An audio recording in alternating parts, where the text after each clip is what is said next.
Bueno, ya de retorno en su programa favorito en un 2x1 Express.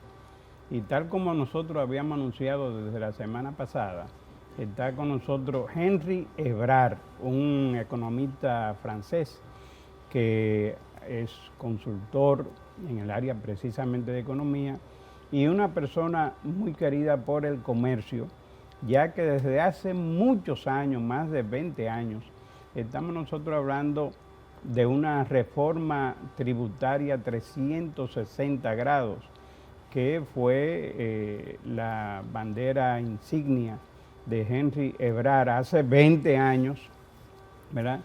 Y que ahora, con todos estos temas tributarios, y una posible reforma tributaria, tiene a todo el mundo nervioso, incluyendo a aquellas gentes, ¿verdad? Aquellas empresas que tienen subsidios. Buen día, Henry Ebrard.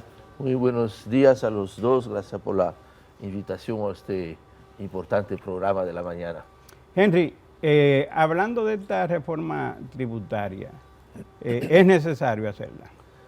Bien, vamos a, primero tenemos que estar muy correcto y muy exacto con los términos que vamos a utilizar. Tú estás hablando, es cierto, de una reforma tributaria. Cuando hablamos de reforma tributaria, está hablando de una reforma que solamente toca un aspecto que son los ingresos del Estado, por ende los impuestos y cargas que pagamos a título individual o a título de empresa. Esta reforma tributaria, si bien es necesaria, solamente la debemos de concebir como parte de una reforma más integral que es fiscal, o sea, donde se toca ingresos, gastos, activos, pasivos, y dentro inclusive un contexto más amplio, que es el donde yo creo que estamos como país, que es un conjunto de reformas holísticas, donde esta reforma tributaria, parte de una reforma fiscal, es un pilar muy importante, pero no podemos dejar de paso, de lado, otras reformas como la reforma a la ley de seguridad social, tanto en el aspecto salud, pensión y seguro de desempleo, la parte laboral y obviamente algunas reformas que tienen que ver con las instituciones, que puede ser constitucional o no constitucional.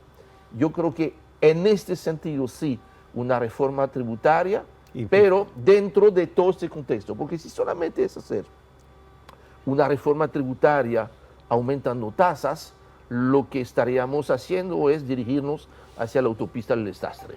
O sea, si bien está claro, y yo creo que son parte de los consensos que hay que construir, es necesario incrementar los ingresos del Estado, lo que es más importante es crear la narrativa y para ver cuáles son los objetivos, por qué queremos hacer esto antes de pelearnos en los cómo de la reforma. ¿Y no sería muy amplia esa reforma tributaria fiscal bueno, sería como un cambio radical que tú muy bien mencionas y le pusiste un apellido de 360 grados?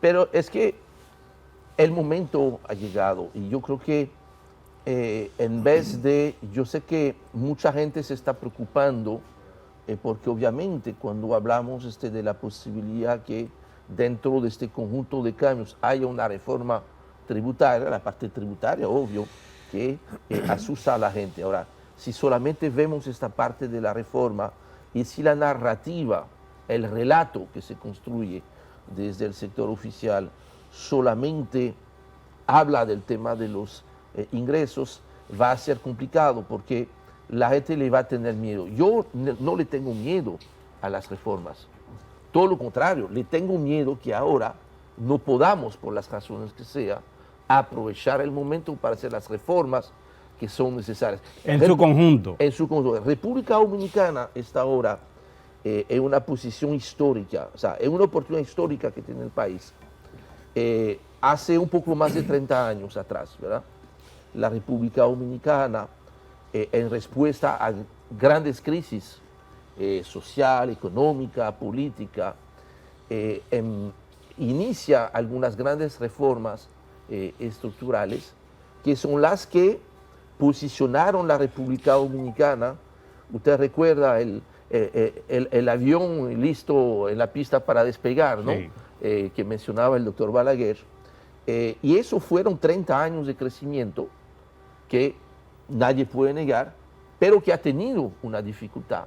Es que este crecimiento no ha permitido todavía resolver una serie de problemas colectivos y no ha permitido que toda la población de República Dominicana pueda realmente aprovechar este crecimiento. Lo que está en juego con esta nueva agenda de reformas es, en una situación mucho más fácil que hace 30 años atrás, República Dominicana ha progresado muchísimo, aprovechar este momento, aprovechar el contexto político, que ya las elecciones pasaron, que ya hay un liderazgo con un capital político que ahora es alto. Estabilidad. Es hacer reformas que permitan, uno, que el crecimiento de la República Dominicana sea mayor todavía que ese 5% promedio, y dos, más importante, que sea un mejor crecimiento en el sentido en el cual las reformas deberán de permitir que toda la población de la República Dominicana tenga acceso y reciba el beneficio. Eso es lo que está en juego, y parte de eso pues es revisar también en la parte tributaria lo que hay que revisar, pero también en la parte del gasto, también en la parte de seguridad social, etcétera, etcétera. Eso yo creo que eso es lo que hay que tener muy claro ahora. Henry, para la persona de a pie, las personas que son microempresas, que a veces desconocen o no manejan bien los términos de reforma, de abstinencia fiscales, de tasa de interés, ¿qué es lo mejor para el gobierno para garantizar sus ingresos a sabiendas que hay un porcentaje muy significativo de interés de pago a la deuda externa en dólares? Dicen que el 2% del anticipo, el mayor ingreso del gobierno son 150 empresas, que las demás micro, pequeñas empresas no son tanto. ¿Y qué tú piensas en tu óptica que debería hacer el gobierno? Que no afecte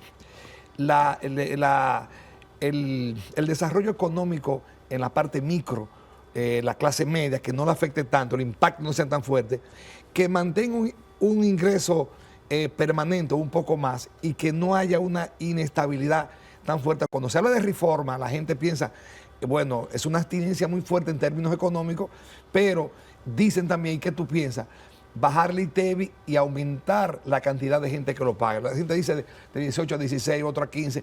¿Qué tú piensas con todo amalgama o mezcla de tantas cosas fiscales que atañe a la población, al gobierno, si no garantiza unos ingresos adecuados? ¿Cuál es tu opinión? Porque, mira, si vamos a concentrarnos en la parte de ingresos, que es fundamental, que no es, y no estoy diciendo que las otras no se den, pero hoy vamos a tocar el tema de ingresos, y otro día podemos tocar los otros temas que no dejan de ser importantes. Por ejemplo, mira, dentro de los gastos, si tú resuelves, aunque sea la mitad la situación del sector eléctrico, tú recuperas 40 a 50 mil millones de pesos al año. Sí. Okay, bien, pero vamos al tema de los ingresos.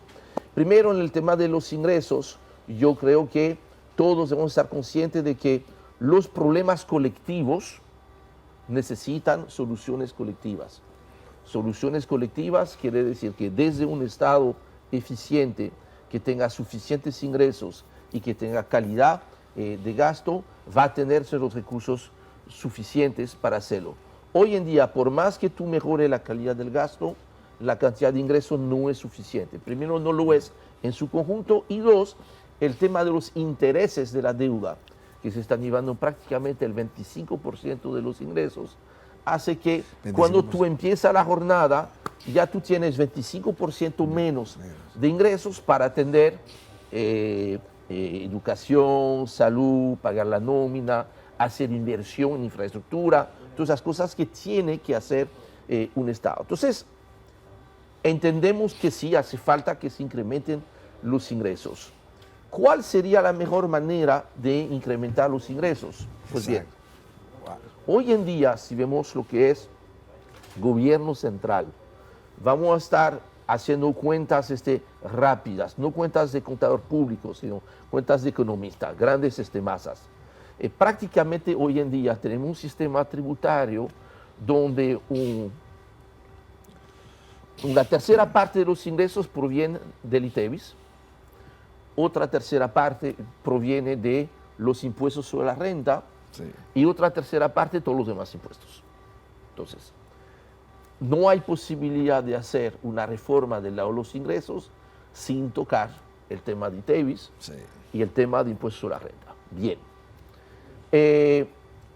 En el caso del ITEVIS y del impuesto sobre la renta, tenemos una característica en el caso del ITEVIS donde la tasa que se está cobrando, actualmente se cobra 0, 16 y 18, una serie de productos de consumo masivo que están pagando el 16, como el ketchup, mayonesa, azúcar, aceite, margarina, esos productos que entraron a pagar en la última reforma del 2012. ¿Verdad?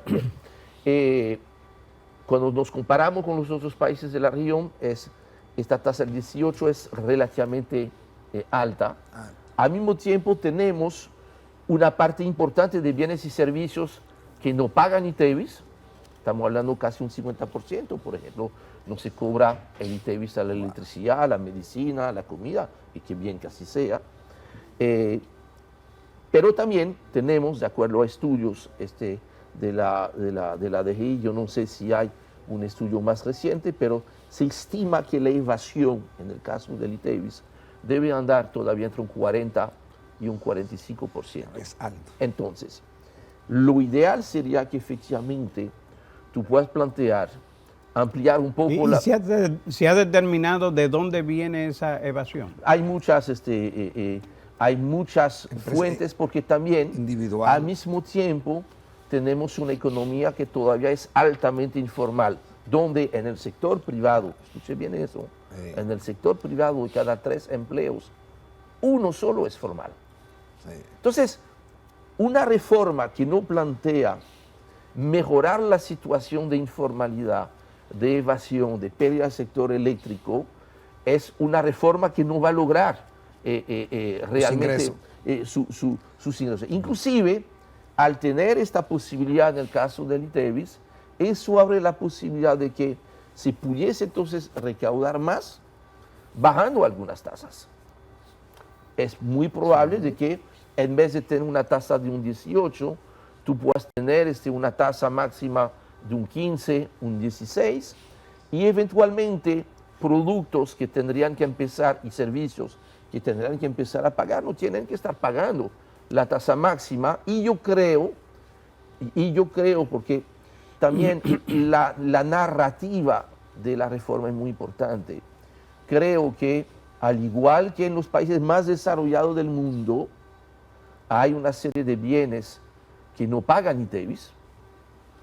Sería perfectamente justo mantener una lista, por más corta que sea, de bienes de primera necesidad y plantear, por ejemplo, que es lo que estoy planteando, esos productos que están pagando el 16%, muy bien pudiesen o bien pagar el 0, que pues es el caso del azúcar, o pagar una tasa intermedia, un 6, un 8, un 10%, en el caso del aceite. Y eso tendría como resultado de que un resultado inmediato de la reforma en esta parte sería que el precio de algunos productos pudiesen bajar, que eso permitiría entonces... Productos no básicos.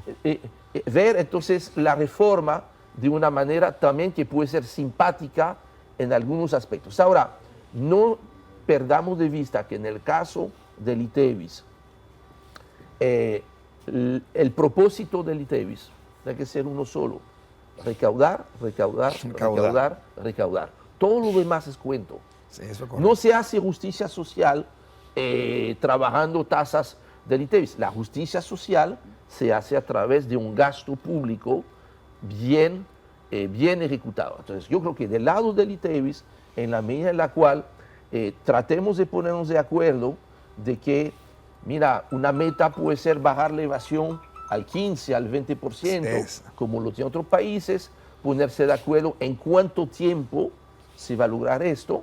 Y si esto es la dirección que se toma con el ITEVIS, yo creo que conjuntamente con ampliar la base limitar una serie de cosas como por ejemplo las medicinas y eso que no deberán estar pagando ITEVIS, por supuesto, pues hay manera de acomodar las cosas. Ahora, tú no vas a poder incrementar los ingresos si tú no incrementas los ingresos del ITEVIS. Ahora, la forma esta vez de incrementar los ingresos del ITEVIS no es subiendo tasa. Y también, si tú le dices a la gente, ¿verdad?, que tú le vas a cobrar más impuestos, pero sigue gastando igual, a la gente no le va a gustar eso. No, que por eso que independientemente de la discusión de los ingresos, parte de la narrativa y de los hechos concretos es que tiene que haber una mejor calidad, una mejor intensidad del gasto. Entonces, del lado del ITEVIS, que es importante porque es una tercera parte